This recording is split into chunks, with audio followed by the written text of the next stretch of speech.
কাস্টমারের কি আবদার দেখো বন্ধুরা, বাজার থেকে একটা ব্লাউজ কিনে নিয়ে এসছে, এনে বলছে এই শাড়ির যেরকম পাড় আছে এরকমই পাড় তুমি লাগিয়ে দাও। এরকমই পাড় তো মিল করা যায় না সব সময়, আর এই শাড়ির যেরকমই কালার সেরকমই তো পাড় কি পাওয়া যায়? তা কাস্টমার বলছে আমি অত জানি না, তুমি পাড় বসিয়ে দিও, আমার ব্লাউজটা সুন্দর যাতে হয়। তাই এখান থেকে আমি শাড়িটা নিয়েছি, নিয়ে কোল আঁচল থেকে পাড়টা যতটুকাই পাড় লাগবে ততটুকাই পাড় কেটে নিয়েছি।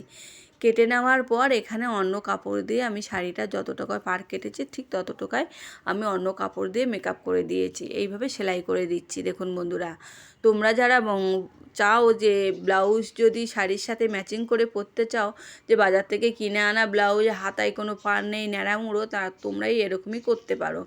ব্লাউজ মানে শাড়ির কোলাচল থেকে পাড়টা কেটে নিয়ে হাতায় বসিয়ে নিতে পারো, দেখতেও সুন্দর লাগবে আর শাড়ির কালারটা মানে একই ম্যাচিং হয়ে যাবে। আর এইভাবে আমি কাপড়টা এই জয়েন করে দিচ্ছি শাড়ির মধ্যে, যে কাপড়টা নিয়েছিলাম। দেখুন বন্ধুরা, এইভাবে ওপর থেকে একটা করে চাপ সেলাই দিচ্ছি, দিয়ে এইভাবে শাড়িটা আমি যেরকমই ছিল ঠিক সেরকমই করে দিয়েছি। আর এটা অসুবিধা হবে না, এটা যেহেতু কোমরের মধ্যে থাকবে, এটা দেখাও যাবে না। আর এখান থেকে এই করে মুড়িয়ে নিচ্ছি, দেখুন এইভাবে মুড়িয়ে সেলাই করে দিচ্ছি। এবার এখান থেকে যে পাটটা কেটে নিয়েছিলাম ওই পাটটা আমি ব্লাউজে কিভাবে লাগাই তোমাদের সাথে শেয়ার করব বন্ধুরা। এখানে আমার মোটামুটি রেডি হয়ে গেছে শাড়িতে, শাড়িটা মেকআপ করা।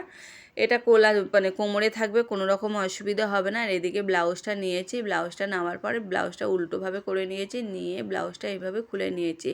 আর এদিকে কাস্টমার বলেছিল হাতাটা একটু বাড়িয়ে দেবো, এইভাবে খুলে নিচ্ছি। দেখুন বন্ধুরা, কাঁচির সাহায্যে প্রত্যেকটা দড়ি খুলে নিয়েছে। আর এদিকে হাতায় একটু মোড়ানো ছিল কাপড়, অনেকটা মানে বেড়ে যাবে, এখানে মোটামুটি 1 ইঞ্চি মতন বেড়ে গেছিলো। আর উপর থেকে এইভাবে পাটটা বসিয়ে দেবো।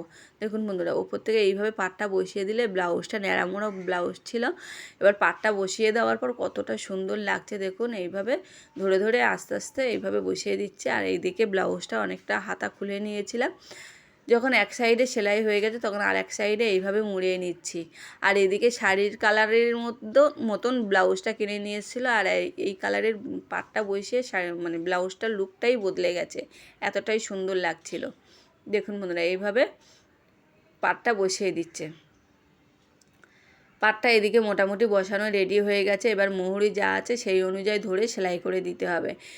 মৌরি যা আছে সেই অনুযায়ী ধরে সেলাই করে দিচ্ছি। এদিকে হাতাটা যেমন আছে এরকমইভাবে সেম, এদিকে যেমন করেছি ওদিকে সেম এরকমই সেলাই করে নেবো, আর এরকমই পাড় বসিয়ে নেবো। দেখুন তো বন্ধুরা, কতটা সুন্দর হয়েছে।